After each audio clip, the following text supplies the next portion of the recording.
আসসালামু আলাইকুম। আশা করি সবাই অনেক ভালো আছেন। তো এই ভিডিওতে আমি আলোচনা করব যে আমরা আমাদের সবারই একটা প্রশ্ন থাকে যে ভাই ফ্রিল্যান্সার কীভাবে হইতে পারবো। আচ্ছা, ফ্রিল্যান্সিং হওয়ার পূর্বে যেটা প্রয়োজন সেটা হচ্ছে আপনার ইংরেজিতে পারদর্শী হইতে হবে। যে কোনোভাবে আপনি প্রয়োজন ইংরেজির কোর্স করেন বা ইংরেজির টিচার রাখেন, অথবা আপনি ক্লাস 9-10-এর বইগুলো আবার পড়েন ভালোভাবে, ইংলিশ গ্রামারগুলা, তাহলেই কিন্তু আপনি ইংরেজিতে ভালো হইতে পারবেন। ওকে, এখন ইংরেজির প্রবলেমটা আপনি এনি হাউ সলভ করেন। যদি এমন হয় আপনি কোনো রকম ইংলিশ পারেন, সেই ক্ষেত্রে আপনি ইন ফিউচার ফ্রিল্যান্সিংয়ে ঢুকে গেলে অনেক প্রবলেম ফেস করবেন।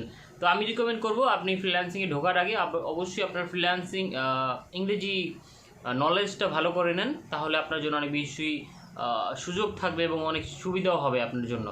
ওকে, এখন তাইলে আপনি ফ্রিল্যান্সার কীভাবে হইতে পারবেন? ফ্রিল্যান্সার হওয়ার জন্য আপনার প্রথমে কাজ শিখতে হবে। সেটা অনেক ধরনের কাজ আছে।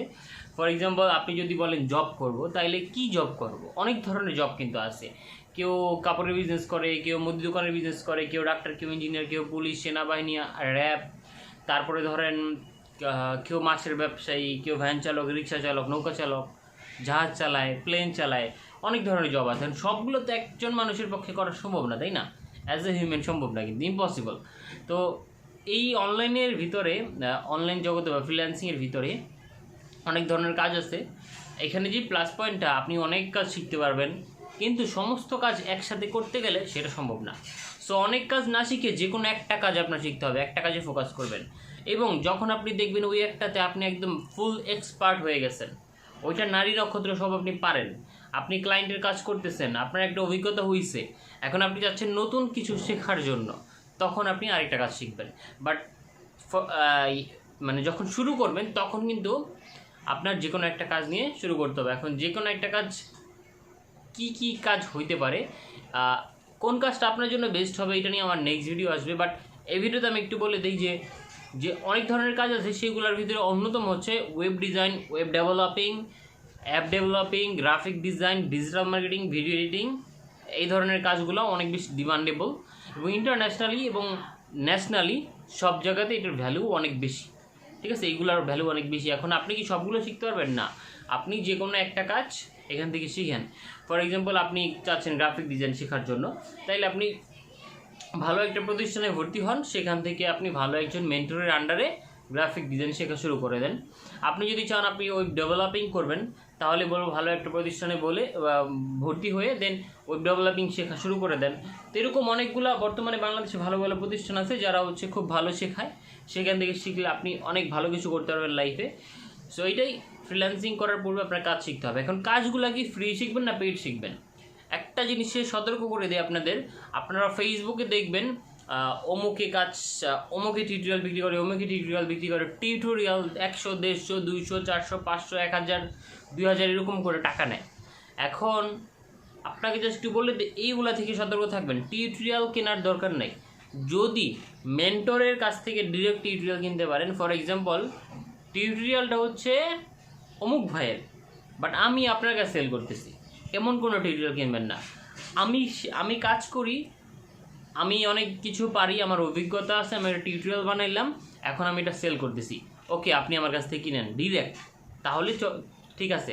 কিন্তু থার্ড পার্টি কোনো সোর্স থেকে টিউটোরিয়াল কিনবেন না। আপনারা অনেক পেজ দেখবেন যে 150, 200, 500 টাকায় টিউটোরিয়াল বিক্রি করে, ওগুলো কিনে ফ্রিল্যান্সিং শুরু করতে পারবেন। বাট ওগুলোতে যাওয়া, সময় নষ্ট করা, সেম কথা।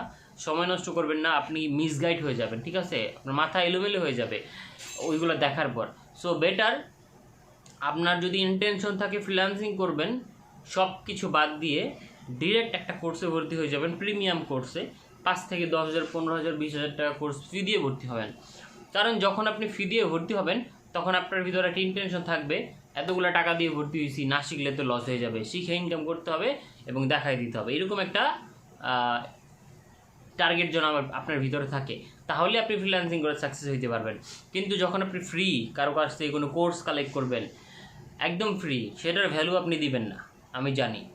আবার ধরেন 200, 500 টাকা দিয়ে কোর্স কিনলেন, সেটার ভ্যালু আপনি দিবেন না, আমি জানি। যখন আপনি 5, 10, 15, 20,000 টাকা দিয়ে একটা কোর্স করবেন, তখন ডাই হার্ট চেষ্টা করবেন। ফর এক্সাম্পল, আপনি যদি 20,000 টাকা দিয়ে একটা কোর্সে ভর্তি হন, সেইটার ভ্যালু আপনি মনে করবেন অন্যরকম, মানে অনেক বেশি এক্সাইটেডের সাথে আপনি কাজ করবেন। কিন্তু 20,000 টাকা সমমূল্যের কোর্সটা যদি আপনাকে আমি 200 টাকায় দিয়ে দিই, তখন 200 টাকা দিয়ে কিনতে ওটা দেখলে দেখলাম, না দেখলে নেই, এরকম একটা ব্যাপার আপনার কাছে থাকবে।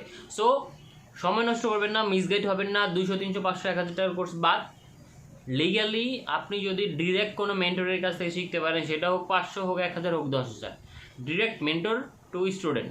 মানে ধরেন আমি মেন্টর, আপনি স্টুডেন্ট, আমি 5 বছর ধরে ফ্রিল্যান্সিং করতেছি, এখন ফ্রিল্যান্সিং করে আমি মোটামুটি সাকসেস, আমি একটা কোর্স লঞ্চ করছি, ওকে আপনি আমার কাছ থেকে শিখতে পারেন। এখন আপনাকে আমি বলতেছি না আমার কাছ থেকে শেখার জন্য, বাংলাদেশের যে কেউ হইতে পারে, বাংলাদেশে হাজার হাজার সাকসেসফুল ফ্রিল্যান্সার আছে, হাজার হাজার মেন্টর আছে যারা সাকসেস, বাট এই হাজারের ভিতরেও কিছু খারাপ মেন্টর আছে যারা সাকসেস না কিন্তু তারা কোর্স করায়। সো ওগুলো বাদ, আমি আপনাদেরকে ভালো ভালো কিছু প্রতিষ্ঠানের নাম বলে দিব যেখান থেকে কোর্স করলে আপনার জন্য বেনিফিট হবে এবং কোন কোর্সটা আপনার জন্য বেস্ট হবে সেটাও আমি আপনাদেরকে বলে দিব। নেক্সট ভিডিওতে দেখা হচ্ছে। টিল দেন ভালো থাকেন, আল্লাহ হাফেজ।